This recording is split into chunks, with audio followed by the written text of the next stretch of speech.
Good afternoon, everybody. I hope you're still awake and with us. Welcome to The Beast Within, Evading Dynamic Malware Analysis using Microsoft COM. This is Mandalay BCD with Ralph Hund. Before we begin, just a couple of notes. You've probably heard these throughout the day, but you should make sure you stop by the business hall, which is downstairs in Bayside AB. The Black Hat Arsenal is on the Palm Foyer upstairs on level 3. And of course, the Arsenal reception is today at 5 p.m. If you haven't picked up your merchandise at the Black Hat swag store and bookstore, this is your last day to do it. So go by before they close and get your swag. Also, be sure to visit the Kali Linux Lab, which is right over here in Mandalay Bay A. Thank you for putting your phones on vibrate for the term of this talk. We really appreciate your cooperation. And without further ado, your speaker.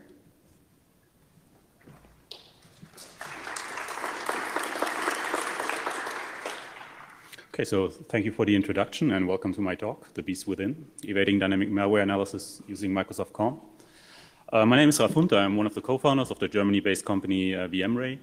And basically during our testing, we identified that there is a certain category of malware which seems to be pretty interesting to take a look at, because we saw that this particular category of malware, which is malware that uses Microsoft COM explicitly or implicitly underneath, it seems to pose a lot of problems to analysis systems. And this may leave people with a false sense of security, because if they look at the reports that are generated by such systems, then some stuff, for example, just isn't in there, or other stuff just doesn't look like you would expect it to be. I am here today to talk about this issue, to present our findings, to explain where the problem underneath is, and also to propose some mitigations. So the talk is basically structured in 4 different sections. At first, I'm going to give an introduction on all of the relevant topics. Then in the second section, we are going to talk about different case studies, which are basically test cases that we created in order to test the efficiency of analysis systems. Then after that, we will basically proceed to more or less the heart of the talk, which is the third section, in which we are going to talk about how these analysis systems are designed and where the problem lies underneath. And then finally, I'm going to have some slides about an alternative approach that should mitigate these previously mentioned problems. Okay, so we're going to talk about dynamic malware analysis in order to understand what dynamic analysis is and why it has become so increasingly popular over the course of the last years. You first have to understand what problem it tries to solve. And basically, there are 2 kinds of problems it addresses. First of all, according to various sources, there are actually hundreds of thousands of new malware files being seen in the wild each day.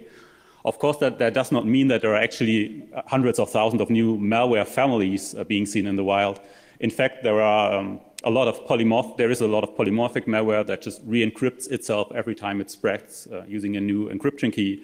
And this is why the file always looks different from the outside, and at least the hash has changed. So that's one big thing, one big issue, because if you want to provide security to a network, for example, and you have your different sensors in that network, in an email gateway or in an HTTPS gateway, then you have to look at all these files and you have to make an assessment as to whether you think that this is a good file or a bad file. So that's one thing. The other thing is, obviously, there has been an increasing complexity in the malware that we've seen. I guess everybody of you has heard of that. So we have nation-state actors that are getting into the malware business for whatever reason.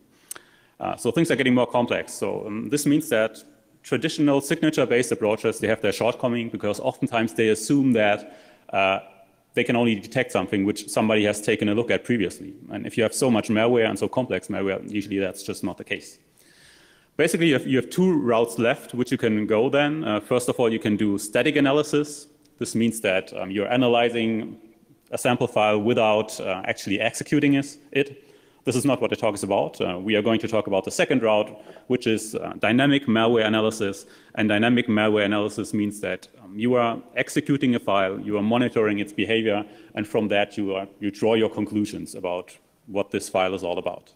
Yeah. And the good thing about dynamic malware analysis, for example, also is that if you have enough resources, you can just scale it up, and you can do tens of thousands, hundreds of thousands, if not even millions of analysis each day. And also, you don't need to know anything about the sample beforehand. So this is basically why it greatly helps you in solving these 2 different problems. When we talk about dynamic malware analysis, we basically mean sandboxing. So I will just use the term sandboxing for the rest of the talk. And yeah, as you might know, there are different kinds of sandboxes out there. There are academic ones, a lot of commercial ones. In the end, they always kind of work the same if you look at it from a big picture. This means that usually you have different sample types that are supported by the sandbox. And if you want to analyze such a sample type, such as a Word document, you submit it to the sandbox. Then the sandbox creates like a virtual machine. And inside that virtual machine, that Word document is being opened. For example, this could be like a malicious Word document that contains a macro. And that is being opened inside that virtual machine. And then the system just runs for 1 or 2 minutes. During all of that, there is a monitoring engine inside the sandbox. And this monitoring engine tries to understand what goes on in the back. So, for example, if that macro creates a new file or it sets up a network connection to a remote server, then this would be something that the monitoring engine wants to see and wants to log. After these 1 or 2 minutes, the entire system is just shut down and reset. And out of these logs, different kinds of reports are generated. As a manual analyst, you can just look at these reports and draw your conclusions about what the sample is all about whether it's a good or a bad file and why it is bad, for example. This is one use case. The probably more important use case is that the sandbox itself can like automatically detect certain kinds of behaviors out of these logs. So for example, it could detect that a file was downloaded from a remote server, and then that file was written to disk and then was executed in the background. And this is a certain kind of anomaly or behavior that is very like distinct for malicious files or malicious macros, because why would you want to do something like this, something like that, unless you are having something malicious in mind? So with these different kind of behavior detections, the sandbox can then, in the end, better understand what's going on. And in the simplest case, at the end, you get some sort of traffic light or so, which tells you that I think this is a good file, or I think that this is a bad file, and then you can just block it or pass it on. This is basically how every sandbox works. The only thing that's different is like the technology underneath. But from a very big picture, this is just basically how it works. Okay, so let's have a small look into Microsoft COM. Microsoft COM stands for Microsoft Component Object Model. And what it is basically it is a binary interface standard for software components. What it tries to solve is, imagine you have 2 different applications in the Windows world that would usually be binary applications, and these applications want to talk with each other, they want to access the other's functionality. Then it makes sense to have some sort of standard in between, so some sort of standardized interface, so that if you want to call the functionality of the other application, you do not need to know any of the internals of that application. You just follow that standard, and then you know it'll work. And this is basically what COM is about. And the idea behind that is that you can have different applications written in different programming languages, and they can just talk to each other if they just stick with the COM standard. In the end, what it basically is, it's more like an extension to what the C or C++ standard already standardized. Since C and C++ was basically developed by Unix people, they did not put a lot of effort into standardizing stuff on the binary level, which is more important for Windows, because in Windows you usually have like compiled applications and you do not have the source code of applications. And this is where COM just basically comes into play. COM allows you to even provide an object-oriented API. And this means that usually if you provide a COM interface, or if you provide a COM API, then you have different COM objects with different interfaces and methods. So interfaces are usually written with a capital I prepended. Over here you can see that the iWeb Browser 2 interface, this is basically an interface that is provided by the Internet Explorer. And these interfaces, you can think of them just like classes in C++ or in Java. And they have different methods, such as in this case the navigate method, which can then have all kinds of parameters. Yeah?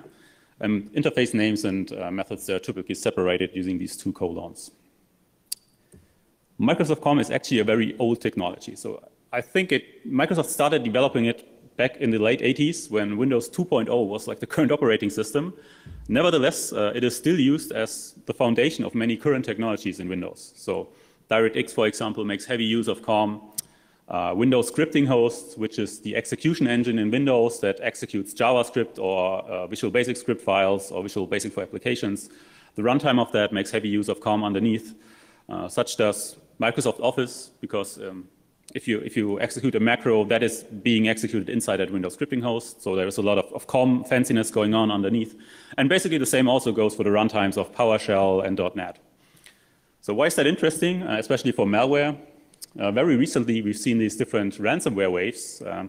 And interestingly, what the people, the way they infected PCs oftentimes was by using file formats such as Visual Basic Script, JavaScript, even like obscure file formats such as HTML applications. And it seems like people are just shifting away from using executables in order to infect other systems. They're just using these kind of systems because oftentimes like spam filters, they do not deal with them pretty well, so on and so forth. So it's definitely, we would definitely say that, with the exception of DirectX, all of this is very relevant for malware analysis. In our malware corpus, we basically looked at the different interfaces that we see malware using. And these are mostly interfaces that are already provided by the operating system. So Windows itself provides a lot of COM interfaces that you can use to do all kinds of stuff. What we see a lot of times is that malware uses the Internet Explorer interface that I talked about previously. And it basically works like this. So you can remote control an entire Internet Explorer that is hidden in the background of the system using that interface. And then you can just tell it to download a file from an arbitrary URL. And that's pretty cool because, for example, you can use that to bypass application firewalls because the network connection comes out of an Internet Explorer process. And oftentimes application firewalls will just say, okay, well, I'm fine with that. It's just the Internet Explorer. So that's pretty common. What we also see is the shell link interface, which is being used in order to create shortcuts, for example, in the autostart folder, but also to delete the files on the file system, to modify existing files, so on and so forth. Another interface is the Windows Management Instrumentation Interface, WMI. This is basically a system that exists inside Windows that allows you to do all kinds of stuff. And malware, for example, uses it to query for any installed AV products, which is very easy to do using WMI. Then there's another interface, the Firewall Manager interface, which basically allows you to create new firewall rules and therefore firewall exceptions for your program. There's a task scheduler interface that allows you to create new tasks. This is oftentimes used to gain persistency in the system so that the malware is being started after reboots and so on. What we also did is we basically have different sample sharing programs with partners, and we kind of looked in a lot of samples that we get from these sample sharing programs in order to understand how many samples actually use Microsoft COM at some point. And we could see that around 20% of the samples that we get there actually use Microsoft COM methods at some point, which is actually more than we expected because nobody really talks about this issue. So the sheer fact that every fifth sample just uses Microsoft COM at some point is kind of interesting to us. You have to say that it very much depends on the sample type that you analyze. So for executables, it's not so common to have some COM stuff going on in there. However, for example, for malicious Office documents, which are almost always using macros, as I said, it's very common to have some COM stuff going on underneath because the runtime just makes heavy use of COM. So in the end, you can just think of it that I just want to mention that there are like tons of other interfaces that also exist in the Windows world that you could use, and you can like easily write an entire application in Windows that only accesses COM interfaces and doesn't access any normal API, so to say, and still does whatever you could think of. Like you can create arbitrary files, access the registry, download data from wherever you want, so on and so forth. Okay, so what we did is basically we wanted to find out how good do sandboxes perform when analyzing COM malware, and for that we didn't want to use real malware because with real malware you never really know if the same thing happens again if you analyze it again, because for some reason a CNC could be down or sometimes it just acts differently. And for this reason we just basically created test programs, test cases, which are very small programs, 10 or 20 lines of C code, and they basically do what malware would do, and then we could just use them for testing, and because we definitely know what they're doing. So we created 5 different test cases, and these were inspired by the typical malware behavior. So, for example, malware typically tries to gain persistency in the system. It tries to contact a remote host for downloading the next stage or for receiving some commands. It tries to evade any existing analysis system, so on and so forth. The 5 test cases that we created are, first of all, an autostart test case. This is a small program that creates an autostart entry using the CLS ID shell link interface. CLS ID stands for class ID and is basically a unique number that identifies every interface that exists in the COM world. The second test case is what we call the browser test case. It uses that previously mentioned Internet Explorer interface in order to contact the remote server using an encrypted connection. The third test case is a firewall test case, which only disables the entire Windows firewall by accessing the COM interface of the Windows firewall. The fourth test case is the file system test case, which copies itself into the Windows folder using the so-called file operation interface. And then finally, we have the new process test case, which it basically forks itself, so it creates a new process of itself using the WMI interface, because for whatever reason that is possible with WMI. Okay, so what we then did is we took these different test cases and we submitted them to different sandboxes that we could get access to. So for example, we used one open source community sandbox, also one public version of commercial sandbox, and 2 other sandboxes. We basically used default configurations for all of these so that we could be sure that we're not misconfiguring the system.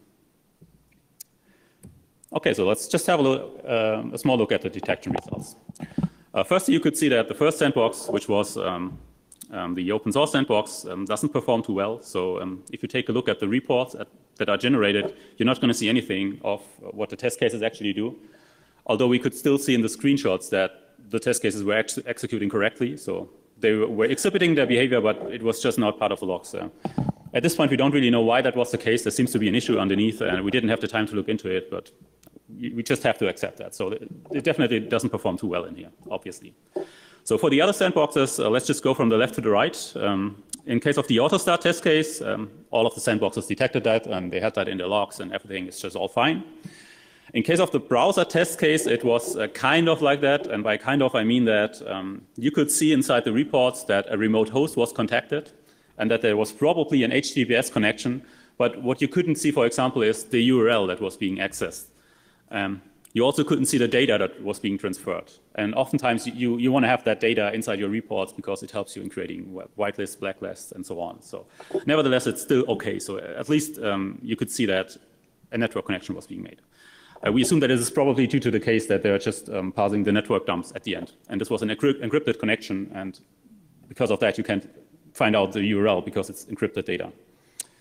Okay, so the third test case, which is the firewall test case, for that, only the last sandbox actually had that in the reports. All of the other sandboxes had like no entry anywhere, which is bad, definitely. For the fourth test case, it's kind of like that again, except that the third sandbox, if you look at the report, there's basically like a copied file sections. And inside that copied file section, there's nothing in there. So it didn't understand it at this point that the file was copied. However, if you look at a low-level report, you can actually find one log entry inside that low-level report that indicates that that file was copied to the Windows folder. So it somehow sees it, but it doesn't really interpret it right.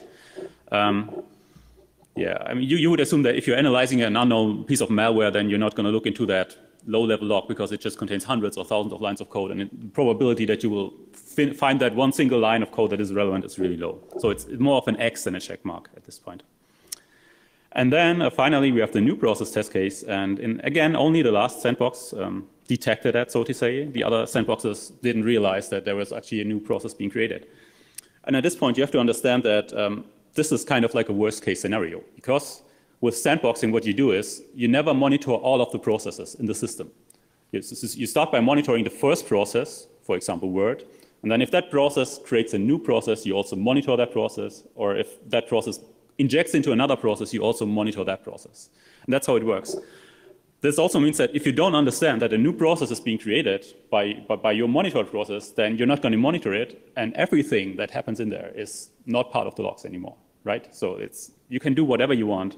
And the only thing that you can have is have some sort of fallback mechanisms that work on the network dumps or so in order to find out stuff. But this is definitely not what you want to have. So you definitely want to understand that something like this goes on.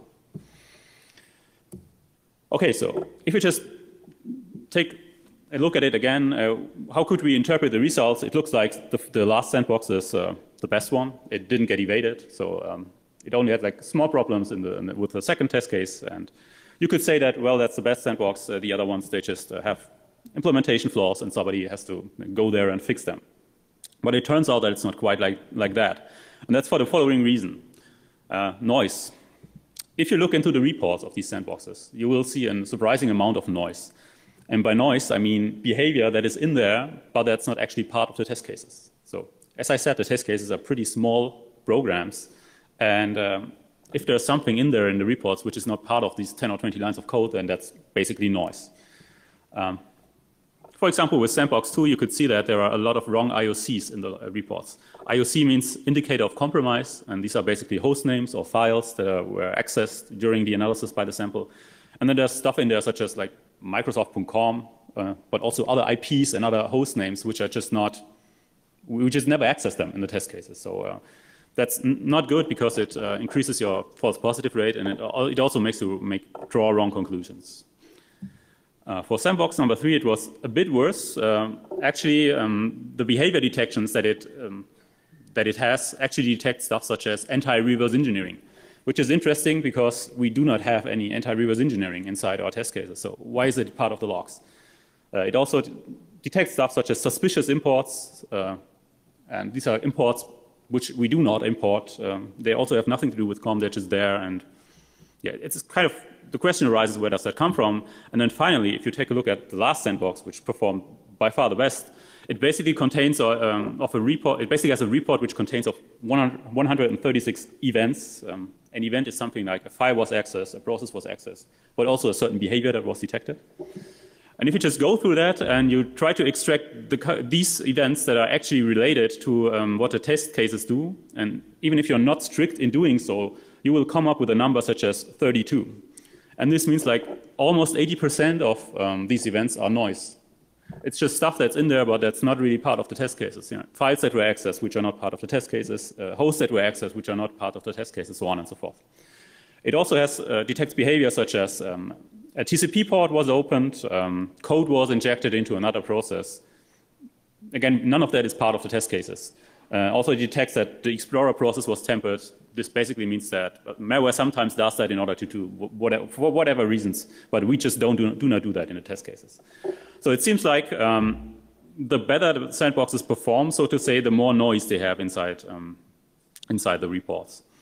And yeah, we thought that was kind of interesting, so we took a closer look into it and tried to understand why this is actually the case.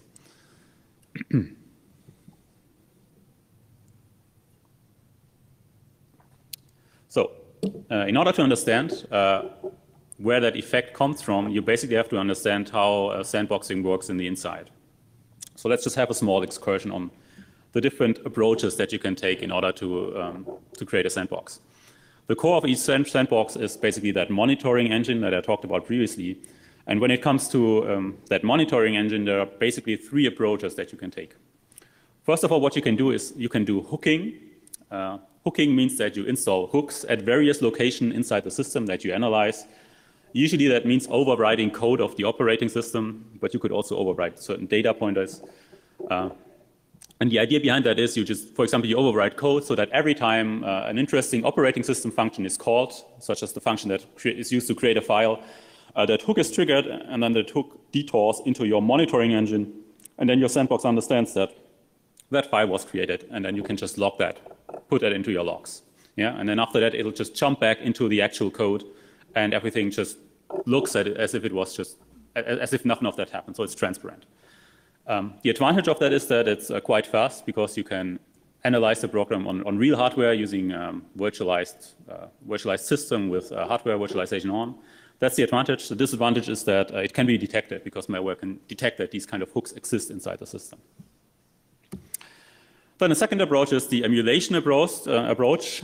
The difference in that is that you're actually emulating the entire system in which you do the analysis.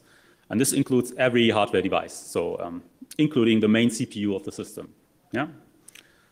This has one big advantage with it, which is that you do not need to place hooks anywhere in the system anymore. Also, it's quite powerful because you're in control of everything. When you're emulating the entire system, you can even see machine instructions and so on. So it's quite powerful. That's the advantage of this. The disadvantage is that it's very slow also because for emulation, of course, comes with a great performance overhead. So you have to somehow deal with that. There's also a third approach, which is the transition-based approach, as I'm going to talk about this in the very end, so I will just skip that over here. So the vast majority of systems actually use hooking, which is why I will just confine myself to hooking. There are also emulation-based systems, but if you're using a sandbox and you don't know whether it uses hooking or sandboxing, then chances are very high that it actually uses hooking. Okay, so just sit back and now try to think of the different design goals that you would come up with if you try to create such a sandbox. And I just basically put 5 different points on here, which is something that we, some design goals that we think are interesting or that we found to be interesting during our development. First of all, no evasion is obviously important, and by that I mean you don't want the sample that you analyze to create new processes without you noticing it. So you just want to have all of the behavior inside your reports. Secondly, no noise, although no noise is a bit of an exaggeration actually. So sometimes you just will have noise inside your reports. It's hard to do without it, but nevertheless, you do not want to have too much noise in it. So you don't want to have like 90% noise or so in your report, because again, that just leads to higher false positives, lower true positives, to drawing wrong conclusions, so on and so forth.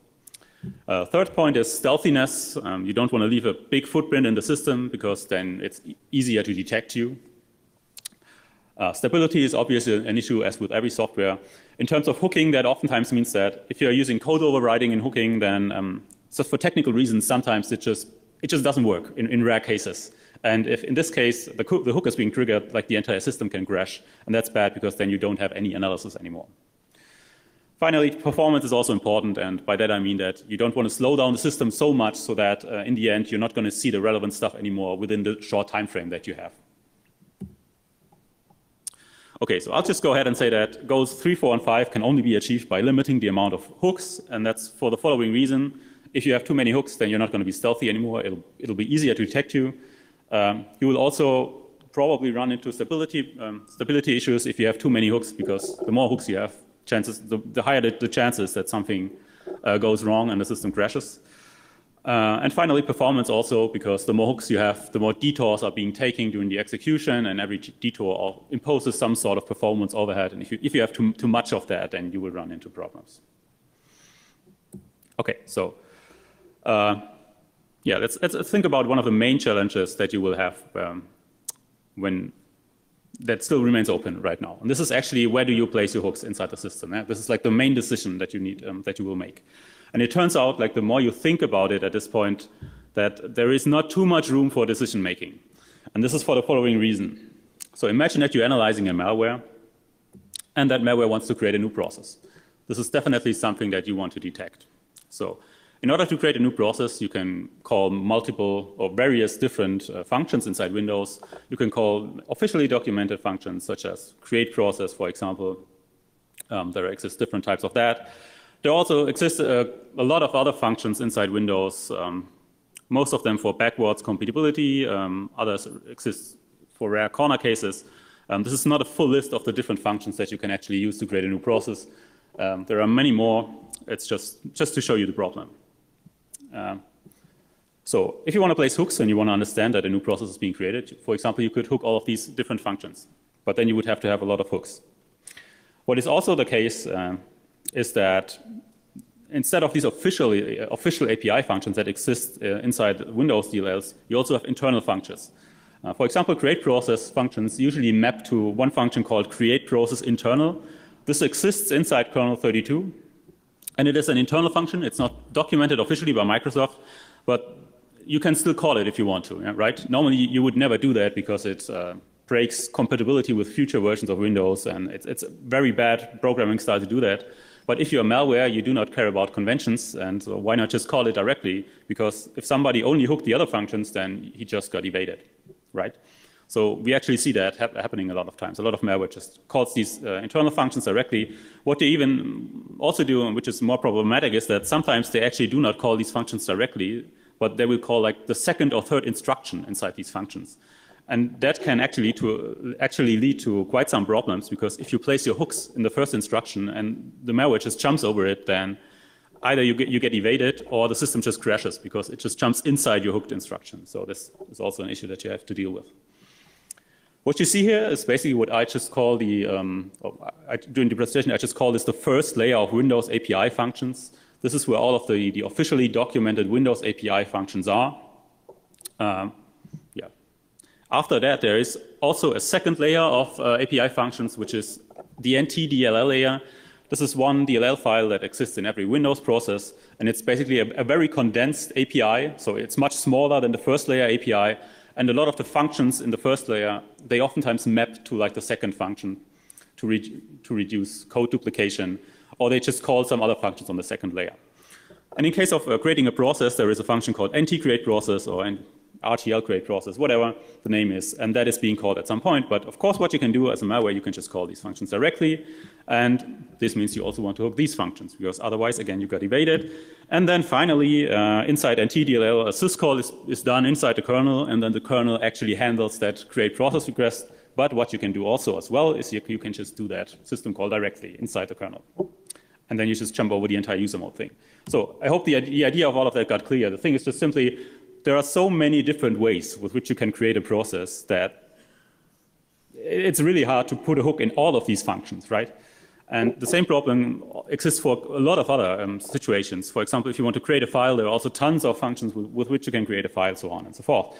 So what will you do in the end? In the end, what you will do is, the only reasonable thing is to place your hooks in the lower layers, because the lower layers, they're just condensed. And the idea behind that is that, well, if something interesting happens, if somebody wants to create a process, at some point it'll end up in a lower layer function inside Ntdl or inside the kernel. And if I just hook in there, I will see it anyway. So I don't have to bother hooking all of the create process functions. And this is basically how every hooking sandbox works.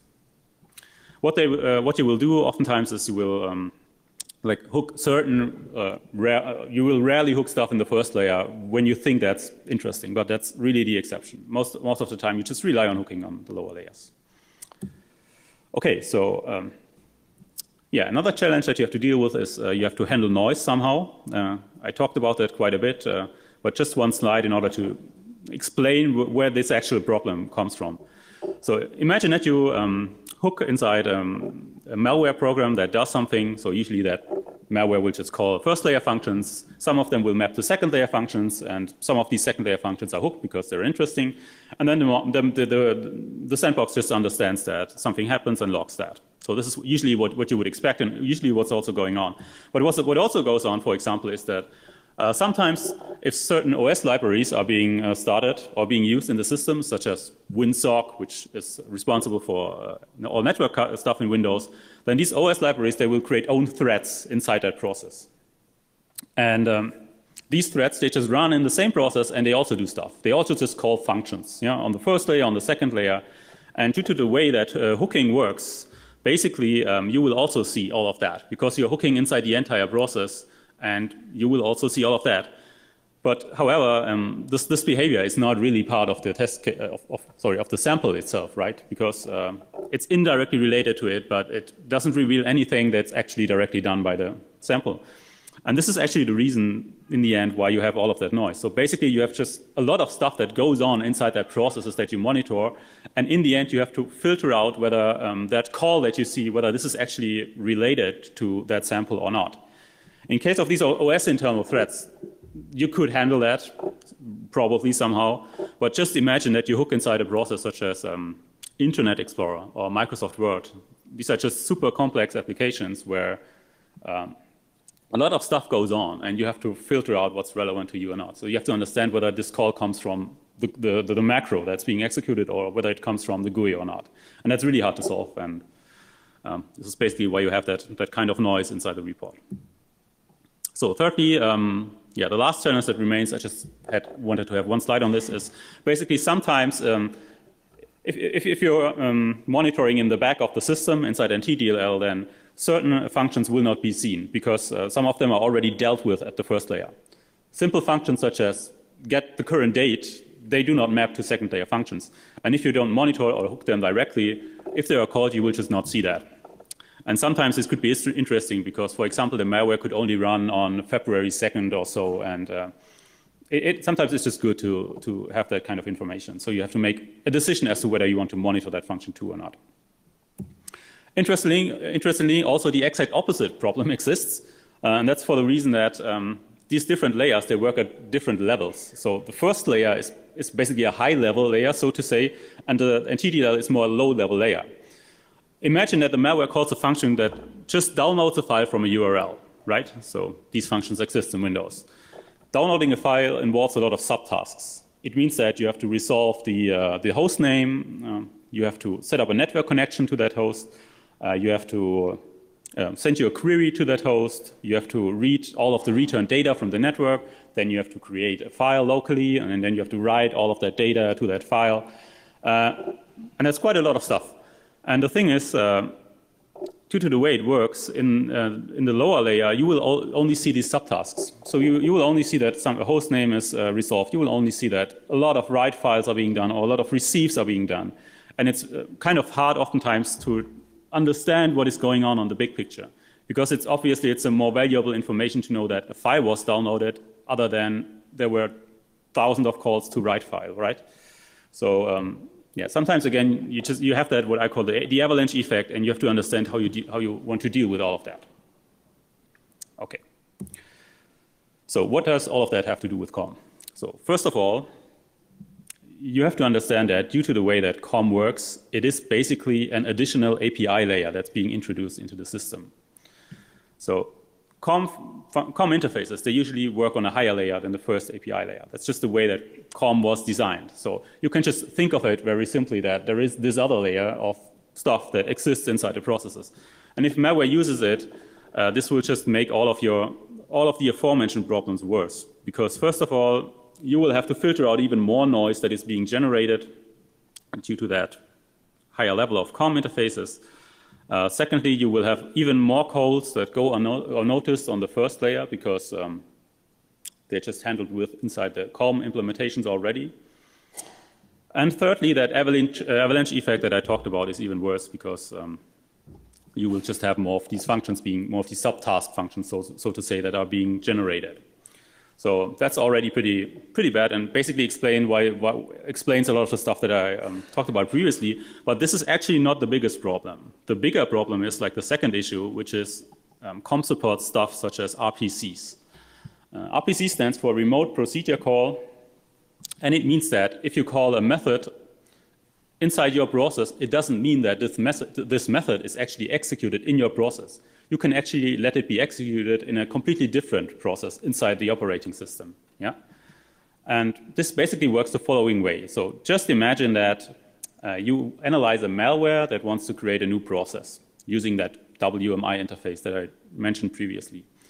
So what it can do is it can just initialize COM and say, okay, I want all of these method calls to be executed as RPCs. And then it just does the method call. And what will happen is that there will be something such as a COM proxy interface inside that process. This is more or less like a small shim. It just receives that COM call, and then what it does is it marshals all of the relevant information, such as the interface name, the method name, and the different kind of parameters. So all of that is marshaled into a big blob of binary data using some internal format. And then that big blob of data is sent to the COM server process that should handle it using an RPC. Yeah? So RPC is a mechanism provided by the Windows operating system. So an RPC function will be called that will go through these layers to the kernel. The kernel then knows that which COM server process is responsible for this RPC. And then it will just deliver that big blob of binary data that it doesn't understand. It just knows that it's some data, and it will just deliver that to that COM server process. And over there, the entire data just goes back the other way and is being unmarshaled. Yeah? In this case, there will be like a COM implementation inside that COM server process, and this will actually then execute the method, which is it will create a new process. So why is that problematic? The problematic thing is, as I've said, in sandboxing, you do not monitor all of the processes. And what a lot of sandboxes do usually is you have a fallback mechanism that just says, okay, if a new process is created in the system, then I just look what was the parent process of that newly created process. And if the parent process was also monitored, then I will monitor that process, right? So this is a very easy way in order to monitor all relevant processes. However, it does not work in this case because the parent process will be the COM server process, which is not monitored. It's just one operating system process that just exists for some reason.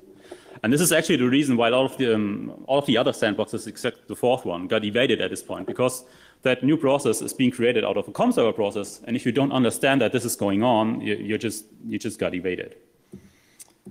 So how could you deal with that? The more you think about it is that, very simply speaking, The problem is right now, imagine all of that goes on and all you see is basically what happens at the Ntdl layer or inside the kernel. Yeah, so you're basically just going to see the fact that there is an RPC. You will see a big block of data, of binary data in an internal format, and you you don't really know what's going on here. You don't really know what method is being called, what are the parameters. And that's actually really hard to find out because the thing is, all of this is internal information. If you wanted to interpret this big blob of data, then you would need to know a lot of the internal stuff that goes that happens inside COM. And believe me, COM is like super complex. As I said, I don't know, it was created in the 80s, so it still has support for all of the backwards compatibility stuff, and it's being used all the time. So you would have to reverse engineer basically all of that. And actually, it is even possible for the interfaces to decide themselves how stuff is being marshaled. So some interfaces, they just have a custom marshalling, and you would have to understand that for every interface. And that's really a lot of work. And then, like Microsoft or the implementers of these interfaces, they're free to adjust anything anytime they want. So this is definitely a very, very tough road. And I don't know anybody who went this road, and I doubt anybody who ever will, because it's just very complicated. So what still remains then is that, well, as a fallback mechanism, what you could still do is, like, even if you don't understand what COM method is being called, you could just simply say that, okay, I see that an RPC is being done into another process, so I can just monitor that process. I could just monitor that COM server process, and then, I will also monitor that new process. But then the problem is, how do you filter out all of the noise that happens inside that process? If the COM server process is an Internet Explorer, and this happens to be the fact if you're using the COM interface, then you will see all of the behavior of the Internet Explorer in there. And how do you filter all of that out? The same goes for Microsoft Word or so. This is one big problem. And secondly, what can also happen, and what actually does happen, is there are other processes in the system that are not monitored, that are part of Windows, and they do the same COM method calls at the same time, and they are handled in the same COM server process. So you would have to understand, you would have to filter these out too, because you don't want to have that inside your reports. So, in the end, what I want to say at this point is simply that the more you think about it, the more it kind of becomes obvious how hard it is to solve this problem, because you basically have two routes which you can go. First of all, you can say, like, I'm just not dealing with all of it, I just ignore it. Okay, that's fine, but then you got evaded. The second one is that, well, I'll just try to monitor as much as goes on inside the system. You could do that as well, but then you have the problem that you will have so much noise in the system because you're monitoring so much stuff. And with all of that in mind, if you just take a look at, if you take a look again at the noise that we had in the last sandbox, first of all, you could see that it says it opens a new TCP port.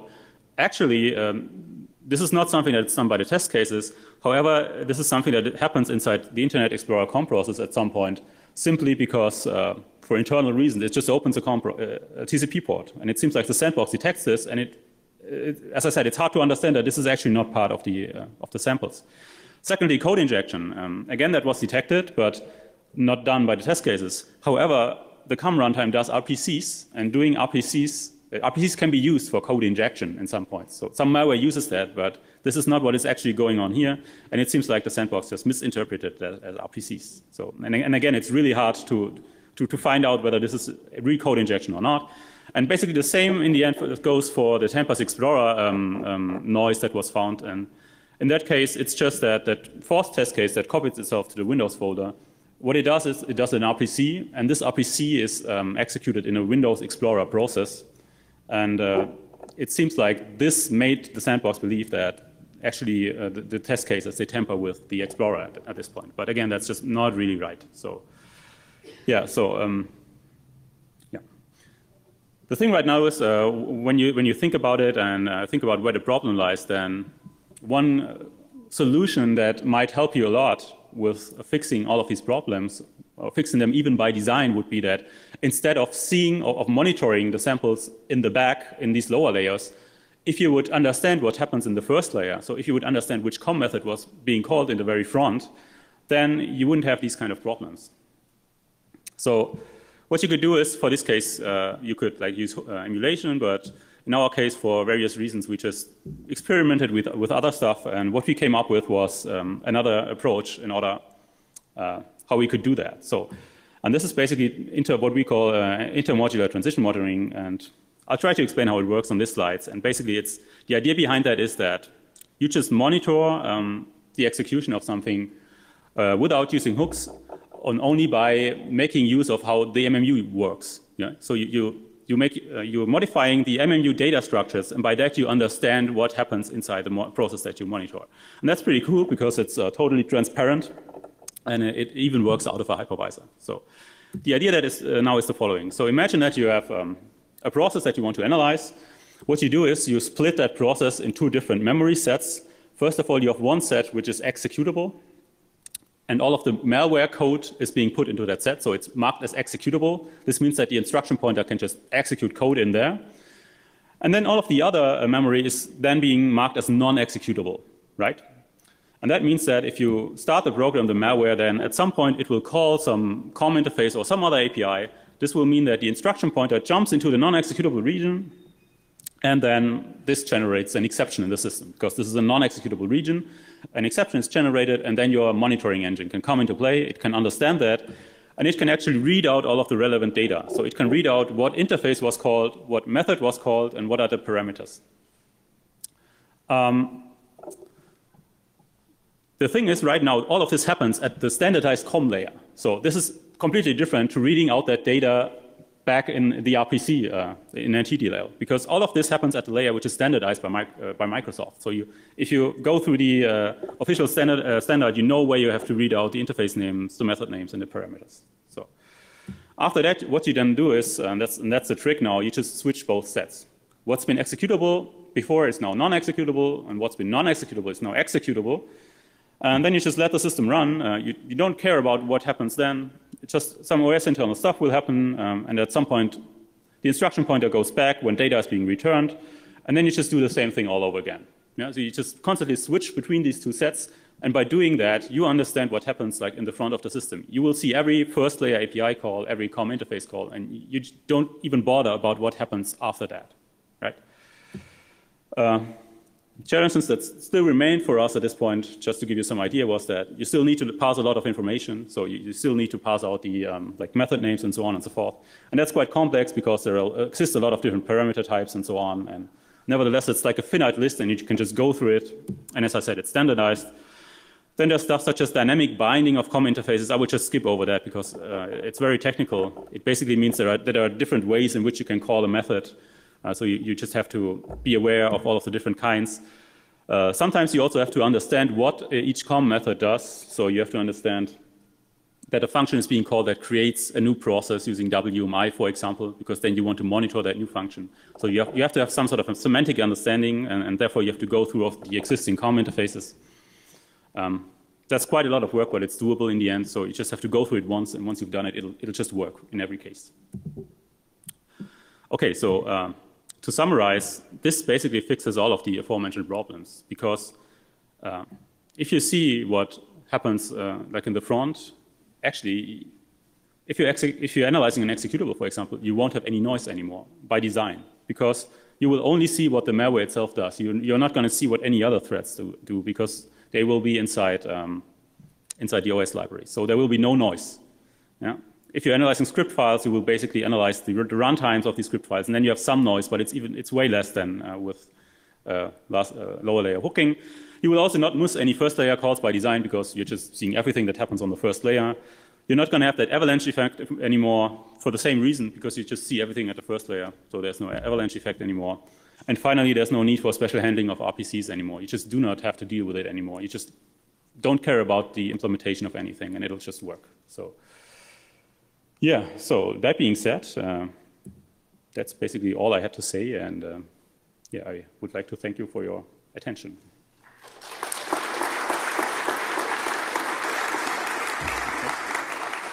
So I think we still have maybe time for one or two questions left. So, yeah. I will just repeat the question if you want to. It's okay.